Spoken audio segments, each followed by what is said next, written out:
Hello and welcome to another cozy mystery here on The Curious Case. I'm Davis, your host for the evening. Tell me, where in the world are you listening from tonight? Is it snowing where you are? Or just quiet enough for a good story? Pour your tea.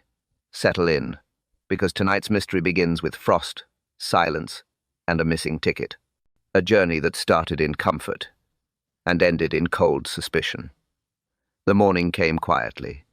Cold air pressed against the windows. The kettle clicked once, then twice, before the water settled. Miss Marple sat by her small table. Her knitting lay folded neatly beside the newspaper. She preferred order before breakfast. Milk warmed just enough. Toast one slice only. The village clock struck 8. Another steady day in St. Mary Mead. She read the first headline. Train delayed near Market Basing. She nodded slightly. Weather again, no doubt. January frost had its habits. She reached for her pen. A letter, half written, waited on the tray. Raymond had written from London. He needed her signature for some legal matter. Something about a small trust fund. She smiled faintly. Young people and their paperwork. A knock came at the gate, regular as the postman's stride. Miss Marple looked up. The sound repeated 2 short raps. She adjusted her shawl and went to the door. "Morning, Miss Marple," said the vicar's wife. Her breath hung pale in the air. "Terrible frost, isn't it?" "So it is," said Miss Marple. She noticed the woman's red fingers clutching the letters. "Your gloves?" "Left them by the stove," the woman said quickly. "Thought I'd manage without."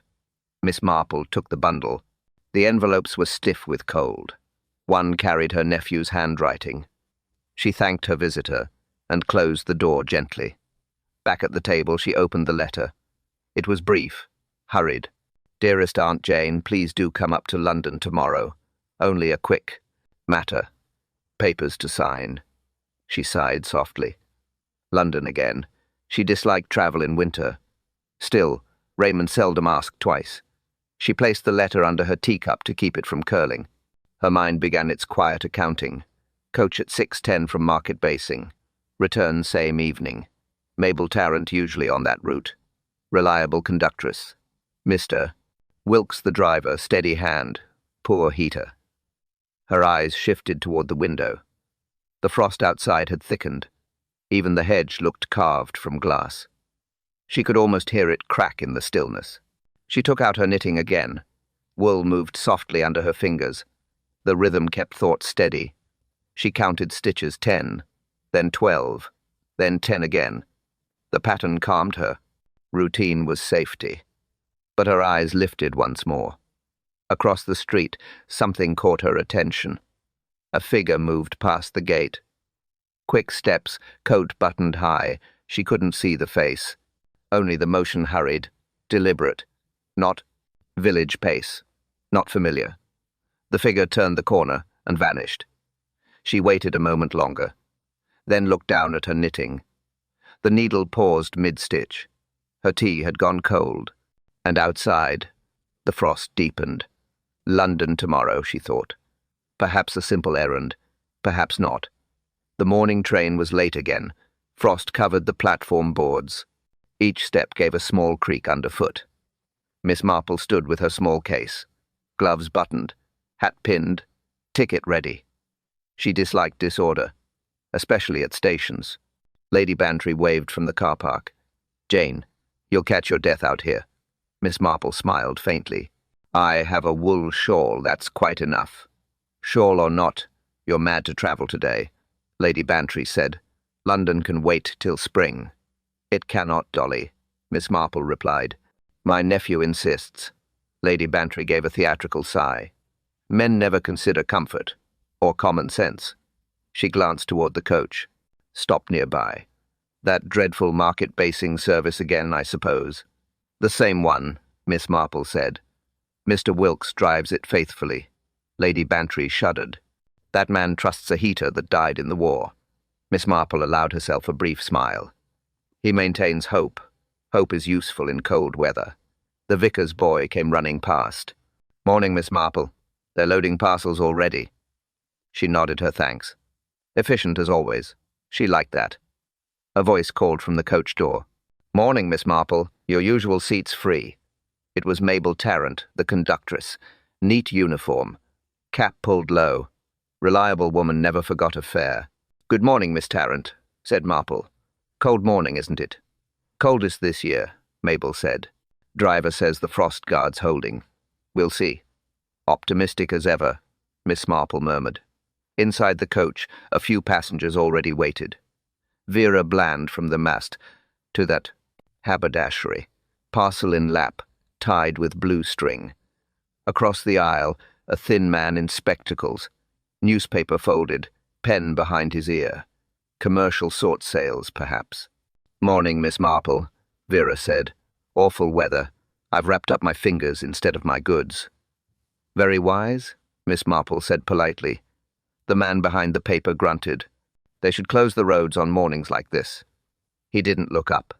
His shoes were polished beyond reason. Mr. Wilkes climbed aboard next, coat heavy with frost. "Engine's moody," he said cheerfully. "But she'll run once she's warm." Lady Bantry leaned in from the door. "If it stalls, Jane, I'll expect a telegram." "If it stalls, Dolly, you'll hear it from here," Miss Marple said. Laughter spread softly through the coach. Then silence. The kind that follows routine too perfectly. Miss Marple settled in her seat. The window fogged instantly. She traced one small circle with her glove. Outside, the frost glared pale across the hedges. Inside, the air held its breath. The coach hissed once, then started forward. Steam curled around the wheels. Lady Bantry waved until the road bent. Miss Marple looked toward the aisle. The fish crate sat by the door unlabeled. No one claimed it. And something about its placement felt wrong. The coach rattled along the frosted road. The windows misted quickly. Breath turned to faint clouds. Voices dropped to murmurs. Miss Marple kept her knitting steady. The wool slipped through her fingers softly. Her eyes moved from face to face. Old habit observe, never intrude. Vera Bland fussed with her parcel. Paper crinkled, string tightening under restless hands. "Wish he'd fix that heater," she muttered. "My toes are turning to stones." Mr. Wilkes called back from the driver's seat. "It's humming fine up here, Miss Bland. Just needs patience." "Patience won't thaw feet," she said. Laughter rippled weakly through the aisle, then faded. Miss Marple shifted slightly. The floor beneath her boot felt uneven. She glanced down. A small vent near her seat silent. No warmth at all. Only a thin ring of frost around the edges. She leaned toward Mabel Tarrant. "Does this one usually work?" "Sometimes," said Mabel. "Depends on the weather, I suppose." "Or the driver," muttered the man with the paper. "Same difference," Mabel replied. Miss Marple smiled faintly. Humor was often the first defense against discomfort. Still, she touched the metal grill again. It was colder than it should have been. The bus jolted over a bump. The fish crate near the door shifted slightly. Mabel frowned and stepped forward. "Careful with that, Len," she said. The young porter looked up. "Empty, miss. Nothing to spill." "Then store it properly," she said. "Someone will trip." He shoved it farther beneath the front seat. Wood scraped on metal. "Miss." Marple's eyes followed the motion. The crate disappeared under a man's boots. "Mr. Bellamy," she recalled. "Rent collector. Respectable. Self-satisfied." Now adjusting his coat, oblivious. The air grew colder. Too quickly. Miss Marple drew her shawl tighter. Mabel came down the aisle again. "Tickets, please." The clipper clicked in rhythm. Seat by seat. Then stopped. "Odd," Mabel murmured. She bent to test the floor vent by Mr. Bellamy's shoes. "Dead cold," she said. "Same here," Miss Marple said softly. "Colder than the rest." Mabel stood, rubbing her fingers. "Feels like ice under the boards." "Can't be," said Vera. "The road's not that bad." Miss Marple looked around carefully. Every window was fogged, every breath visible, yet a faint shimmer clung near the floor. A trick of light, or not. "Mr. Wilkes," called Mabel. "Any chance that heater's reversed itself?" "Not likely," he shouted back. "Old thing can. Barely blow forward, let alone backward. Miss Marple glanced down once more. Her gloved hand brushed the grill. Still colder, almost sharp to touch. She withdrew her hand quickly. No mark, but the chill lingered. Something in the air felt wrong. Not wind, not draft, something heavier. She turned slightly toward Mabel. Perhaps it's more than a broken heater. Mabel gave her a puzzled look. Meaning? Miss Marple lowered her voice. Meaning, my dear? It's most peculiar. The coach had gone quiet. Engines hummed low. Frost crept along the corners of the glass. Breath made small clouds in the air. Miss Marple felt the temperature drop again. Her needles slowed. She noticed Mr. Bellamy's head tilt slightly. One arm hung loose against the seat. Mabel Tarrant moved through the aisle. Her ticket punch clicked faintly. Each snap echoed sharp against the silence. When she reached the middle row, she paused. "Sir," she said softly. No answer. She tried again, louder. "Mr. Bellamy, your fare, please." Still, nothing. She frowned, leaned closer. The heater vent below him glimmered faintly with frost. "Sir?" she repeated. Her hand touched his sleeve. Cold. "Mr. Bellamy?" Her voice broke slightly. Miss Marple looked up. Vera Bland shifted uneasily in her seat. The salesman lowered his paper. Mabel pressed her fingers against the man's wrist, then his neck. She pulled back slowly. "Something's wrong," she whispered. The driver turned his head. "Trouble." "Stop the coach, Mr. Wilkes," Mabel said. Her tone left no question. Brakes hissed against the frozen road. The vehicle rocked, then stilled. Silence filled the air again. Miss Marple set her knitting aside. She rose carefully. Passengers leaned forward but said nothing. Mabel tried once more, shaking his shoulder gently. The man didn't stir. His eyes half open, glassy, lips faintly blue. Len, the young porter, moved toward them. "Maybe fainted," he said quickly. "Air's cold in here." Mabel looked at him sharply. "Fainting doesn't make you this cold." Miss Marple came closer. She noted the position of his hands. One glove half off, his collar drawn tight. No struggle, no sign of distress. She bent slightly. A faint scent reached her. Not perfume, not oil. Something dry, sharp, metallic. Cold air rising from below. "Step back," she said softly. Mabel obeyed. Mr. Wilkes appeared at the door. "What's the trouble?" Mabel spoke quietly. "I think he's gone, sir." He stared at the body, then knelt. Touched the man's face, withdrew his hand quickly. "Cold as stone," he murmured. "Couldn't have been that long." "Fetch the doctor from the next village," Miss Marple said. Her voice was calm, steady. "The one near the toll road." Wilkes nodded and hurried out. Frosted air rushed in behind him. The passengers sat in silence. No one moved. Only the Bryden. Ticking of the engine filled the space. Vera held her parcel tighter. The salesman cleared his throat. Len rubbed his hands together nervously. Mabel stood beside Miss Marple, pale but composed. "What do you think?" she whispered. Miss Marple looked at the vent again, white rim, thin trace of frost where warmth should have been. The air beneath the seat still cold enough to sting. Her eyes returned to Mr. Bellamy. No pulse, no breath, no sound at all. She straightened slowly, then said the only thing that mattered. He wasn't breathing. The coach stood still by the roadside. Frost thickened against the windows. No one spoke for a while. Dr. Haydock arrived 20 minutes later, a brisk man, hat low, case in hand. He stepped aboard without hesitation. "Everyone remain seated," he said shortly. "I'll see to him first." Miss Marple nodded. Her eyes followed his movements carefully. He checked the eyes, the pulse, the hands, then stepped back. "Dead for at least half an hour," he said. "Likely sudden. Heart failure, perhaps." Mabel Tarrant folded her arms tightly. "But he looked well this morning." "People often do," said the doctor. "It can happen in a blink." Miss Marple said nothing. Her gaze stayed on the floor. The passengers were ushered off the coach. They stood in the cold, whispering softly. Vera Bland wept quietly behind her parcel. Len stared at the ground, pale and stiff. Mr. Wilkes smoked a short pipe by the bonnet. Inside, the silence returned. Miss Marple remained seated. "Doctor?" Haydock glanced at her. "You should step out, Miss Marple. It's warmer outside."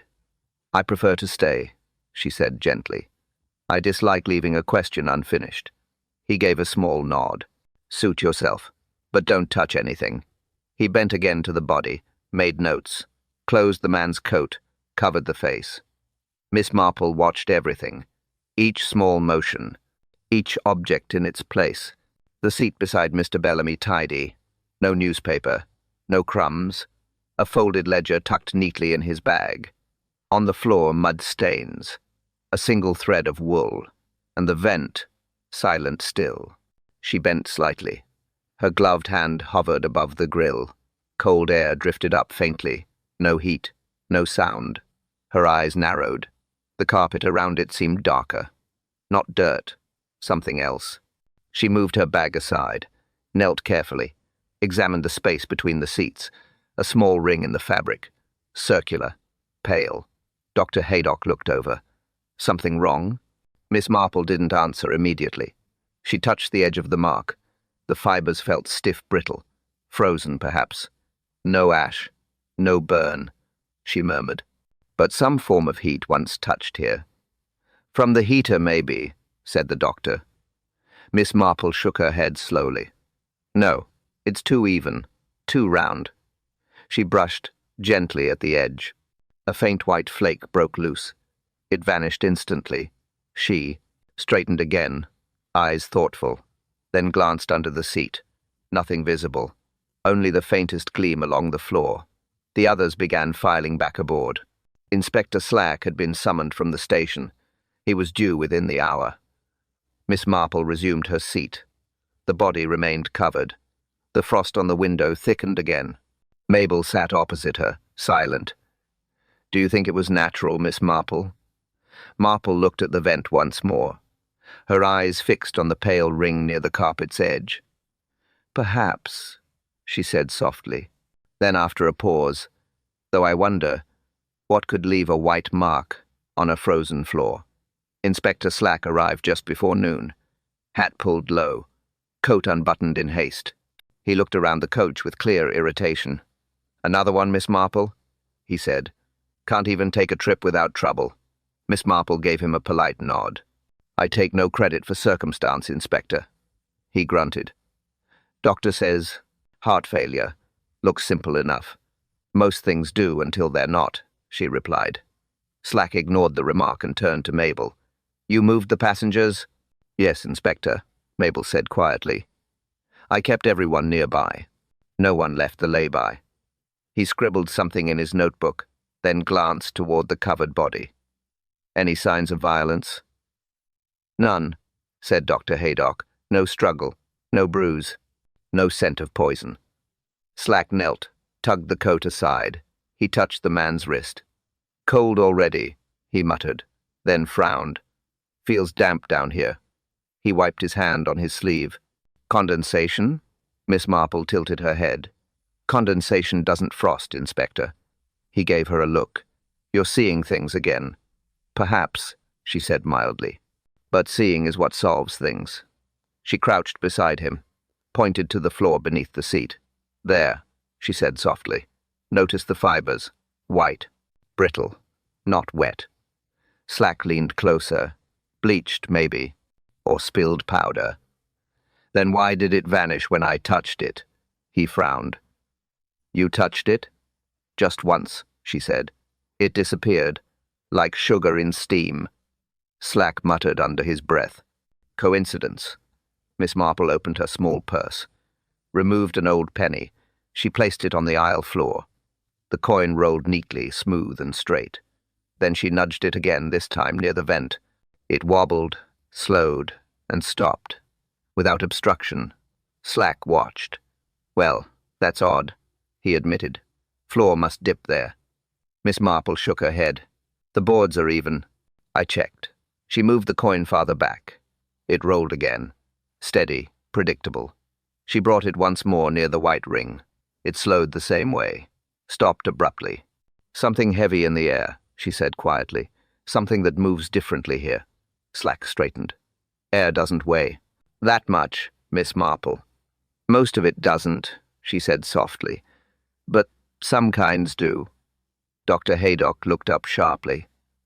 "You're thinking gas," he said. "Perhaps," Miss Marple replied. "Perhaps something heavier than air." Slack frowned deeper. "Gas leak? On a coach? Ridiculous." "Ridiculous things happen often," she murmured, "especially when planned carefully." She glanced again at the vent. Its edges rimmed with pale frost, the inside faintly white, as though something frozen had rested behind it.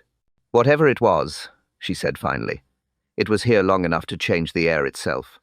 Slack sighed. "You always make it sound mysterious." Miss Marple smiled faintly. "Mystery is just observation, unspoken." Her eyes moved once more to the floor, the coin still resting by the vent. Her voice lowered to a whisper. "Interesting." Inspector Slack began his round of questions. Miss Marple stayed near the back, her eyes watched more than her ears listened. The passengers spoke one by one, each with their own rhythm, each giving away more than they intended. Vera Bland went first. She held her parcel tight, knuckles white. "I didn't notice anything odd," she said, "except the cold. Everyone felt it." "Did Mr. Bellamy speak to you?" Slack asked. "Only when I sneezed. Said, 'Bless you.' Polite man." "Nothing else?" "Nothing." Slack nodded. Her voice trembled on the word. Miss Marple noted it quietly. Fear of lying, or fear of memory? Next came Len, the porter. Young, uneasy, hands twisting his cap. "Loaded the crates myself, sir," he said. "Fish for London. Marked fragile. That's all I know." Miss Marple raised her head slightly. "Was one of them lighter than the rest?" He blinked. "Maybe." The one near the door felt empty. "That one?" she asked, pointing. "Yes, ma'am. Said to take it anyway. Paperwork looked right." "Who? Signed for it?" Len hesitated. "Was already labeled. From Mr. Bellamy himself." Slack looked up sharply. "So he carried his own cargo?" "Guess so," Len said softly. "Didn't seem strange then." Slack wrote that down, muttered something about fools and parcels. Miss Marple studied Len's face, sweat along his temple despite the cold. She smiled faintly. "Honesty is rarely comfortable, is it?" He looked startled. "No, ma'am. Not when someone dies." Next came Mabel Tarrant. Practical, composed. Yet her jaw tightened when she spoke. "I saw him check his watch often," she said. "Restless sort." Kept glancing out the window. "Did he speak?" "Once. Asked when we'd reach the bypass. Said he had an appointment at noon." "With whom?" "He didn't say." Slack frowned. "Could be business in London." "Could be," Mabel agreed. "But he wasn't going to London. That caught his attention." "What do you mean?" "His ticket only said market basing. He bought it this morning." Slack looked confused. "So he wasn't going far?" "No, Inspector. And yet," she paused, "he packed a travel bag." Silence stretched for a moment. The frost on the windows had begun to melt slightly. Water traced thin lines down the glass. Miss Marple finally spoke. "It's curious," she said quietly. "When people travel short distances, they bring only what they need. But when they intend not to return, they bring everything." Slack looked at her. "You think he planned something?" "I think he feared something," she said. "Fear leaves marks, Inspector. Not on the body, but in the tone of the voice." She turned toward the aisle. Each passenger now silent, eyes lowered. She spoke again, very softly. "And one of them spoke too little." Slack frowned. "Which one?" Miss Marple's gaze drifted toward the back row. The salesman sat there motionless. Paper folded neatly on his lap. He met her eyes once, then looked away, her hands folded over her knitting bag. "Curious?" she murmured. "People hide guilt in very tidy ways." She leaned back slightly, her tone almost kind. "Still, perhaps I'm mistaken." She looked out the window, watching frost reform along the glass edge. Perhaps. A pause. Or perhaps not. Inspector Slack stood near the doorway, notebook open, pencil ready. He had that look again, half irritation, half pride. Miss Marple sat opposite the covered body. Her hands rested quietly on her bag. She waited for the inevitable remark. "Well," Slack began, "you've started without me as usual. I merely noticed a few details," Miss Marple said. "Details that lead to wild theories," he muttered. "Dr. Haydock says heart failure. I'm inclined to agree." "Of course," she said calmly. "Doctors are trained for certainty. I am not." He gave her a sharp glance. "You doubt him?" "I question patterns, Inspector, not men." He flipped his notebook closed. "You always speak in riddles." "Riddles are only logic with manners," she replied. Slack sighed heavily. "The man's dead, Miss Marple. That's a fact." "Yes," she said softly. "Yet facts don't explain frost in a heat event." He frowned. "Frost again?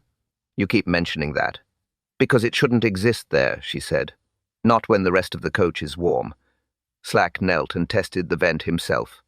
Cold air brushed against his fingers. He frowned deeper. "Could be a draft from below," he said. "From where?" "Road vents, perhaps. Or cracks in the flooring." Miss Marple shook her head slowly. "The cold travels upward, Inspector, not downward." "Maybe it's the weather," he said sharply. "You forget it's winter." "I forget nothing," she said simply.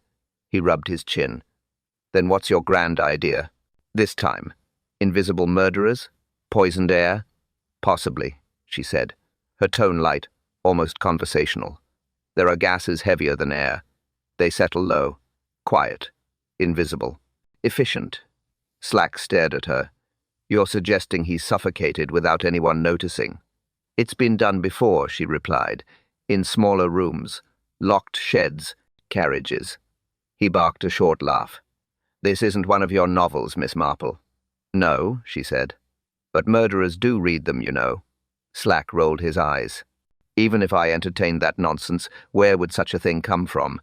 She gestured toward the floor. "Perhaps from beneath that crate. The one labeled fragile." He crouched beside it, knocked the side. Empty sound. "Looks harmless," he said. "No leaks, no smell." Miss Marple leaned slightly forward. "Some things don't need smell, Inspector. Only time and still air." Slack stood abruptly.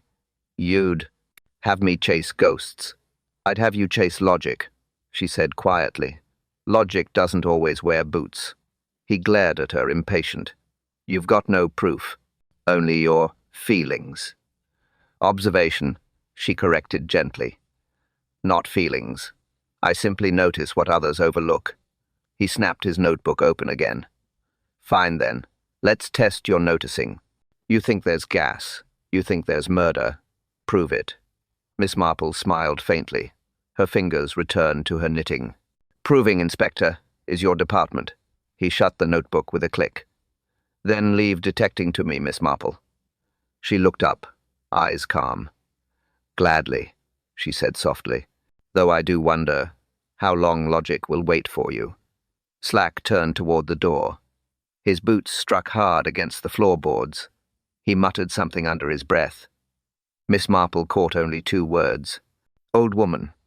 Her smile didn't fade. She lowered her voice barely. "Audible." "And yet, Inspector," she said quietly, "the old see what the young rush past." Slack paused mid-step. He didn't answer, then turned back with a short glare. "You'll see nothing this time," he said. "This case is closed." Miss Marple met his eyes steadily. "Perhaps," she said. "Or perhaps it's only begun." The coach was moved to the yard behind the inn. Inspector Slack ordered everyone out. He wanted no interference. Miss Marple stayed by the fence. She watched him pace around the vehicle, hands behind his back, boots crunching faintly on frost. Dr. Haydock followed him inside. Together they checked the heater vents, the floor, the crates. After a while, the doctor called out, "Inspector, you might want to see this." Slack climbed aboard again. Miss Marple followed, quietly. He didn't stop her. Haydock pointed under the seat. A small metal cylinder lay wedged behind the crate, half covered in frost. Slack bent closer. "What on earth is that?" "Looks like a cartridge," the doctor said. "Pressurized. Valve on one end. Old model." Slack tapped it with his pen. "Gas cylinder?" "Possibly," said the doctor. "But not oxygen. Wrong fittings." Miss Marple stepped forward. "May I?" Slack hesitated, then nodded. She leaned carefully, examining the valve. No manufacturer's mark. Only a faint scratch, numbers half worn away. "Whoever used it," she said softly. "Didn't buy it from a shop?" Slack frowned. "You're saying it was stolen?" "Or borrowed quietly," she replied. Haydock crouched lower. "The frost along the edges, see that pattern? Looks like the release valve leaked." "Leaked what?" asked Slack. "Hard to say. Could be refrigerant gas, could be carbonic oxide, both heavier than air." Miss Marple looked toward the vent. "Then it would have settled there," she murmured. "Invisible, odorless, waiting for whoever sat above." Slack straightened slowly. "That's your theory? Someone planted this and the man suffocated without a sound?" "Yes," said Miss Marple, her tone calm. "Cold air sinks. Warm air rises. He died quietly because science obeys order." Slack crossed his arms. "But why him? Why here?" Miss Marple's eyes moved toward the ledger bag. "Perhaps he carried something worth silencing." "Money?" "Information," she said. "Far more dangerous than money." The doctor sealed the cylinder inside a cloth. "Whatever gas it held, it's dangerous. Even a small dose could kill in minutes." Slack looked at Miss Marple again. "So someone meant him dead on schedule." She nodded. "He boarded at 6. The gas likely released before 7. Timed. Predictable. Efficient." Slack tapped his pen against the seat. "Smart contraption. Needs a steady hand." "Or a steady hatred," said Miss Marple quietly. He gave her a sharp look. "You think you know the motive already?" She met his eyes. "I know the science, Inspector. Cold and control often share the same origin." He frowned. "Meaning?" She folded her gloves slowly. "Someone designed this with precision, and precision never comes from anger." Slack shook his head. "I don't follow." Miss Marple's voice lowered. "It comes from discipline, Inspector. The kind that studies cause before emotion." She looked again at the metal cylinder. The frost glimmered faintly along its edge. "Only a mind trained in exactness," she said softly, "could turn science into silence." Slack stared at her. "What kind of person does that?" Miss Marple didn't answer at once. Her gaze lingered on the cylinder, thoughtful. Then she spoke, almost to herself. "The same kind, Inspector," she said quietly, "who confuses knowledge with justice." The coach was moved inside the garage behind the inn. Doors closed, lamps burning low. Miss Marple stood in the aisle, knitting bag beside her. Inspector Slack leaned on the rail. "Another of your little experiments?" he said. She smiled faintly. "Only a simple one. No danger this time." Dr. Haydock stood nearby with his case. He watched her with mild amusement. "She's rarely wrong, Inspector. Best let her try." Miss Marple nodded politely. "I'll need one candle, a coin," and that vent opened slightly. Len fetched them. His hands trembled, but he obeyed. Marple placed the candle on the seat. The flame flickered once, then steadied. She set the coin on the floor near the vent. "Now," she said, "let's see if the air behaves itself." She nudged the coin gently. It rolled, straight and smooth. She moved it back toward the vent. It slowed again, tilted slightly, stopped. Slack exhaled sharply. "We've done this before." "So, the floor dips." She shook her head. "No. Inspector, look closer." The flame trembled, only near the vent, then leaned sideways, though no window was open. Haydock bent near the light. "The air's moving," he said. "Downward." "Exactly," said Miss Marple. "Air that sinks isn't ordinary air." Slack crossed his arms. You're saying the coach still leaks gas? No, she said calmly. The cylinder's empty, but the residue lingers. It alters the balance for a while, enough to show the direction of its weight. Haydock nodded slowly. Fascinating. Denser molecules still at play. Indeed, said Miss Marple. And where heavier air gathers, lighter air escapes. Slack frowned. So what's the point? He sat there. He died. We know that.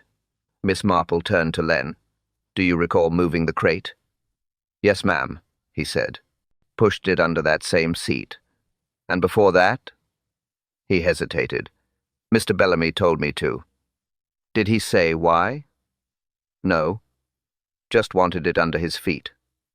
Miss Marple looked back at the candle. The flame tilted again, then straightened. She watched it for a moment. The vent drew the cold in, she murmured. But not from outside, from below. Slack raised an eyebrow. Meaning? The source wasn't the heater, she said softly. It was the floor. Haydock frowned. The floor? But the compartment's sealed. Exactly. She pointed with her knitting needle. At that ring, where the frost first formed, the crate sat above it, the valve pointed downward. He stepped in, sat down, and the gas began to fill the space beneath him. Slack rubbed his chin slowly, so he was sitting right over the trap. Yes, she said, and he never knew it.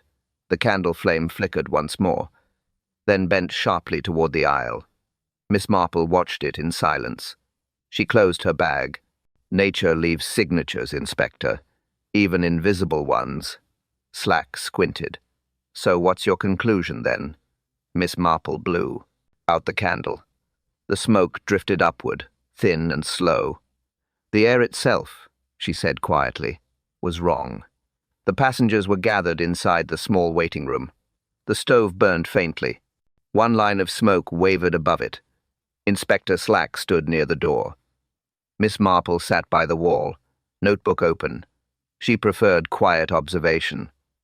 Let's begin, Slack said. Each of you will answer once. Keep it simple. Vera Bland went first, hands tight on her parcel again. Your seat was behind the victim? Slack asked. Yes, row 3. Did you see anyone near him? No one. Everyone stayed put. Miss Marple looked up. Miss Bland, did you notice when the heater stopped? Vera hesitated. After the second stop, maybe, around the crossing. Strange, said Miss Marple softly. It failed earlier near the hill. Vera flushed. Then I must have been mistaken. Marple smiled faintly. Mistakes are rare in routine minds. Next came Len, the porter. He stood straight, trying for confidence. You loaded the crates yourself? Yes, ma'am, and checked each one. Describe the labels, Slack said. Blue stamp, red border, the word fragile, all identical. Were they? Asked Miss Marple quietly. Len frowned. I think so. She folded her hands. One crate was tied with green string, was it not? He blinked. Maybe. Hard to remember. Slack scribbled quickly. Could mean nothing, he muttered. Miss Marple's eyes narrowed slightly. Color means habit, Inspector. Change means choice. Slack ignored her. Next, Mabel Tarrant stepped forward. Her gloves were still off, fingers red from cold. You served every passenger? Slack asked. Yes. All tickets clipped before the turnpike. Even Mr. Bellamy's? Yes. He showed it twice. Seemed nervous. Miss Marple tilted her head. Nervous? How? Kept glancing out the window, watched. The roadside hedges, almost counting. Slack wrote that down. Counting what, I wonder? Perhaps minutes, said Miss Marple. Perhaps footsteps. Mabel frowned. What footsteps? We were moving. Miss Marple smiled faintly. Precisely. Slack sighed. You see riddles where there are none. The last man stood reluctantly. The salesman with the folded paper, glasses polished. Voice measured. Your name again? Slack asked. Mr. Arnold Pierce. Occupation? Industrial supplies. I travel weekly. Did you know the deceased? No. Never met him. Miss Marple leaned forward. You carry catalogues, do you not? Yes. May I see one? He hesitated, then handed it over. She flipped through the pages. Her finger stopped midway. A photograph, pressure valves and gas fittings. She looked up. Curious profession, Mr. Pierce. You sell what kills without a sound. His jaw tightened. I sell to factories, not murderers. Factories, she repeated softly. Then you'd recognize that cylinder on sight. He didn't answer, only adjusted his glasses. Slack stepped between them. Enough. We're not here for theatre. Miss Marple closed the catalogue gently. No theatre, Inspector, just patterns. Slack turned to the group. All coincidences. Nothing solid yet. He looked at her pointedly. Happy now? She met his stare without blinking. Coincidence is just logic you haven't faced, Inspector. Slack snorted.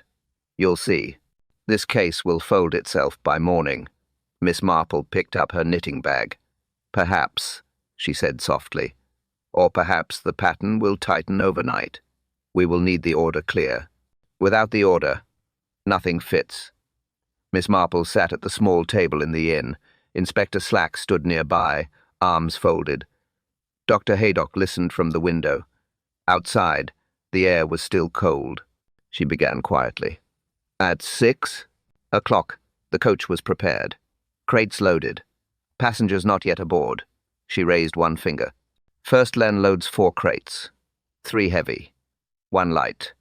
The light one is placed near the door. It is the only one tied with green string. Slack muttered. Green string again. Second, Mr. Bellamy arrives, she went on, earlier than the rest. He insists on the front seat, above the floor vent. Why that seat? Slack asked. Because he wanted to watch the road, she said, and because the device was already under it. She raised a second finger. Third, Mabel begins collecting fares. Everyone pays. No one argues. No one moves seats. So the killer knew in advance where everyone would sit. Slack frowned. Could have guessed. Guessing doesn't place a gas cylinder, she said. She continued. Fourth, the coach begins to move. The heater runs, briefly. But within 10 minutes, the floor vent near Mr. Bellamy is colder than the others. That means the gas was already releasing. Dr. Haydock nodded. Fits with time of death. Fifth, the passengers begin to notice the cold, she said. Vera complains. Mabel tests the floor. I test it too. It is cold enough to sting. She folded her hands.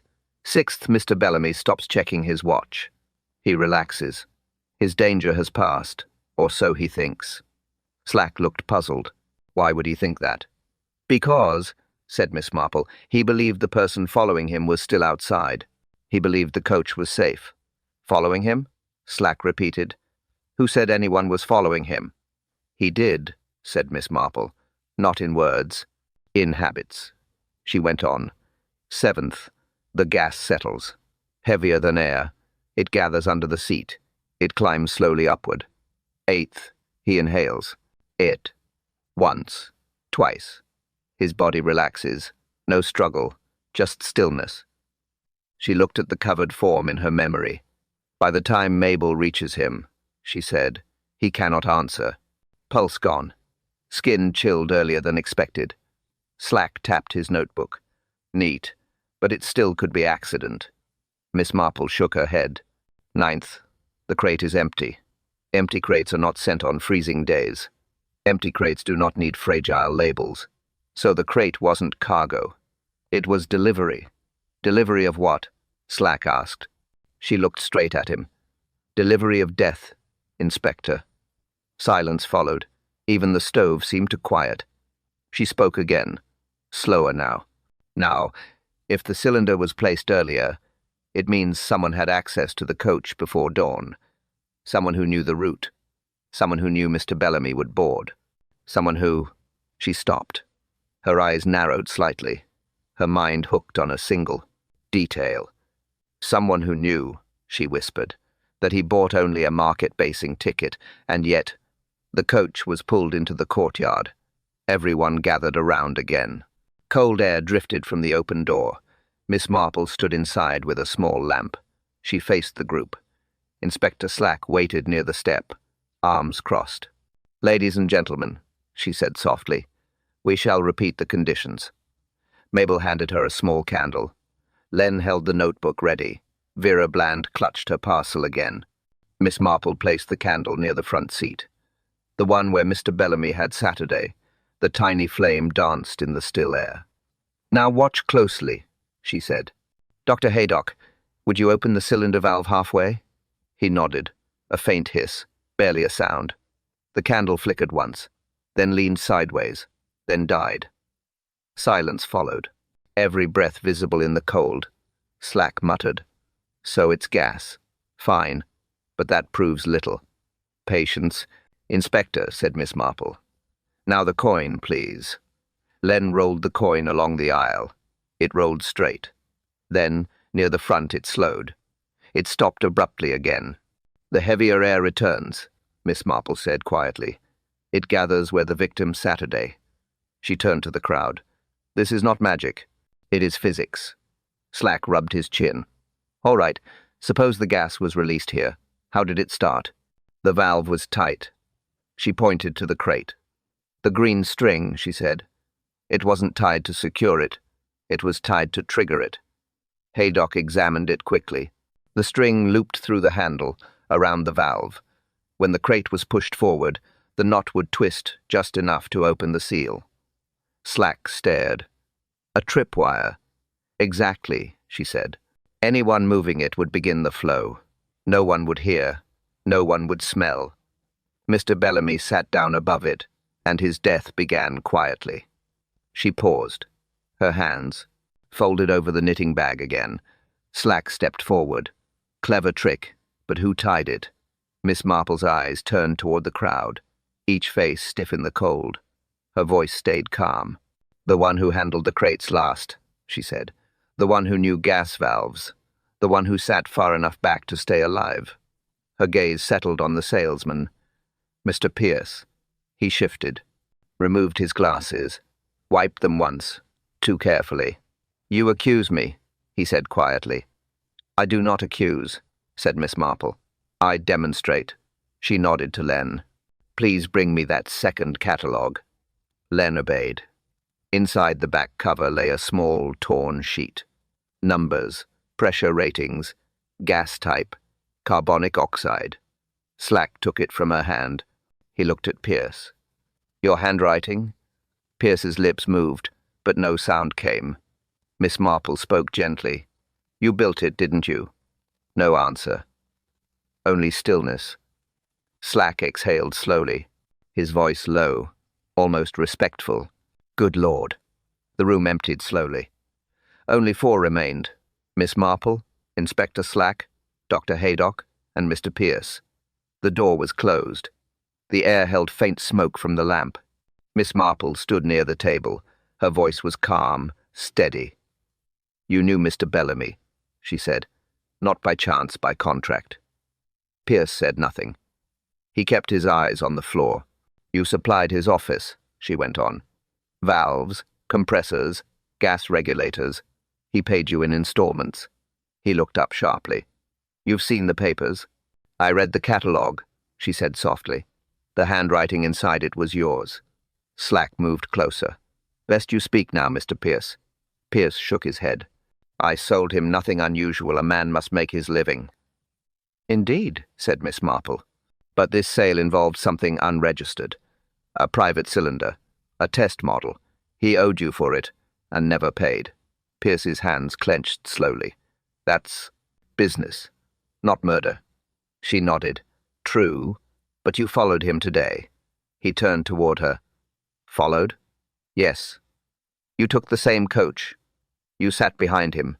You watched him die quietly, efficiently, the same way he had watched your accounts bleed." Pierce laughed once. Cold, short. "You think I'd kill over money?" "Not money," she said. "Humiliation." He flinched. Slack caught it. Miss Marple continued, voice still gentle. "You trusted him. He promised your patent would be funded. Instead, he registered it under his own name. You became the supplier. He became the inventor." Pierce's jaw tightened. That's not proof. No, said Miss Marple. Only understanding. She placed her knitting on the table. One question, Mr. Pierce. When you packed the crate, did you tie the valve yourself? He hesitated, then nodded once. Accident, he said quickly. Faulty seal. I didn't know it would open. Miss Marple met his eyes. But you left it under his seat. He stared at her. The silence stretched thin. Yes, he said finally. But I didn't plan it that way. He changed seats. He wanted the front. He stopped. Breath caught. The truth broke through his tone. Miss Marple folded her hands. He didn't change seats, she said quietly. You guided him to it. Told the porter to move the crates for comfort. You prepared every step. Pierce sank into the chair. His hands trembled slightly. The lamp hissed faintly beside him. I wanted him frightened, he said. Not dead. He ruined everything I built. Slack's voice cut through. You killed a man for pride. Pierce didn't look up. He whispered instead. He would never let me breathe again. Miss Marple watched him a moment longer, then turned to Slack. Hatred, she said softly, is merely science turned inward. Pierce sat very still. His hands rested flat on the chandered table. The lamp hissed softly beside him. No one spoke for a moment. Then his voice came low, deliberate.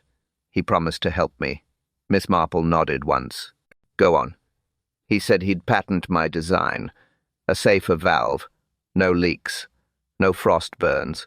We worked together 6 months. He looked down. When the papers came through, his name was on every line. Mr. Bellamy's, said Miss Marple. Yes, Pierce whispered. And mine was gone. He said the company needed one name only. He smiled when he said it. Told me I'd thank him later.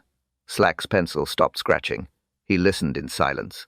I tried reason first, Pierce said. I wrote. I begged.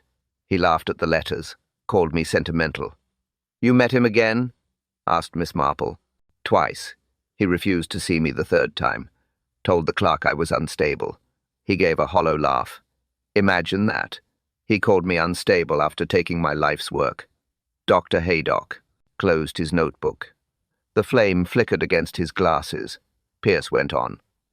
So I built another, smaller, for demonstration, I said. You meant it for proof, Miss Marple said gently. He nodded. I wanted him to feel it. The cold air, the helplessness. Slack frowned. You planned every step. I planned justice, Pierce said sharply. I never meant to kill him. I only wanted fear, to see him understand what he'd done. Miss Marple's voice stayed calm. Fear never stops at the edge you draw. He looked at her. You think I didn't know that? I think you learned too late, she said. He closed his eyes. When the gas started, I waited for him to call out. He didn't. Not once. Just sat there, still as stone. The room stayed quiet. Even Slack looked away. Pierce spoke again. When I saw him fall forward, I wanted to pull the valve back, but it was already empty. Miss Marple folded her gloves carefully. Revenge is like gas, Mr. Pierce. It fills every corner before you notice. He didn't reply. The words hung there, heavy and final. Slack broke the silence. You'll make your statement in town. Pierce nodded slowly. No protest, no denial. Miss Marple rose. She gathered her knitting bag, adjusting it quietly. Mr. Pierce, she said at last, you built something remarkable. It could have saved lives. Instead, it ended one. He lifted his head slightly. I wanted him to feel what I felt. Miss Marple's gaze was steady.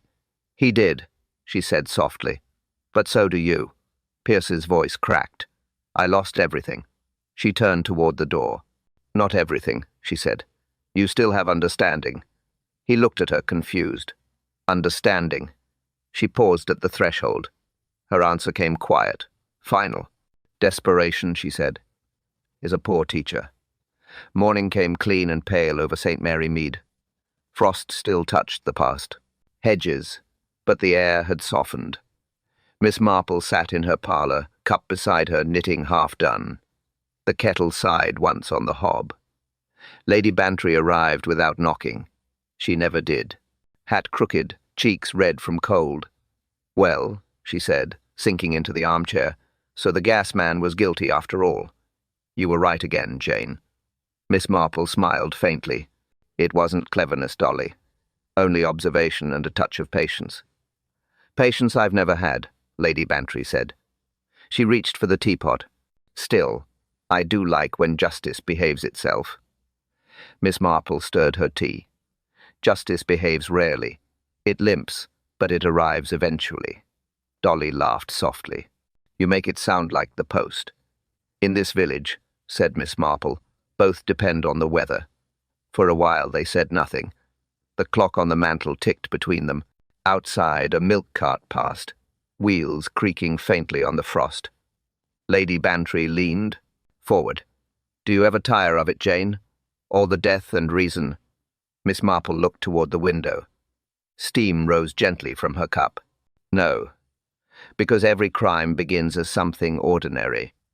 And if one stops noticing the ordinary, one stops understanding people. Dolly nodded. Then I'll leave that to you. She stood, smoothing her gloves. You always were better at tea and truth. Miss Marple smiled again. Truth cools slower than tea, my dear. The clock chimed the quarter. A soft sound. Comforting. The village breathed again, and the steam from her cup curled upward. Thin, steady, forgiving. Davis's voice returns, calm and familiar. So, could you have guessed before Miss Marple did? Was it the frost on the vent? The empty crate? Or the coin that wouldn't roll? He pauses, a quiet chuckle under his breath. Tell me in the comments which clue betrayed the truth first. A soft clink of porcelain follows like a cup set. Down gently. Until next time, my friends, keep your tea warm and your mind warmer. He lowers his voice to a whisper. Tomorrow, another kettle will boil.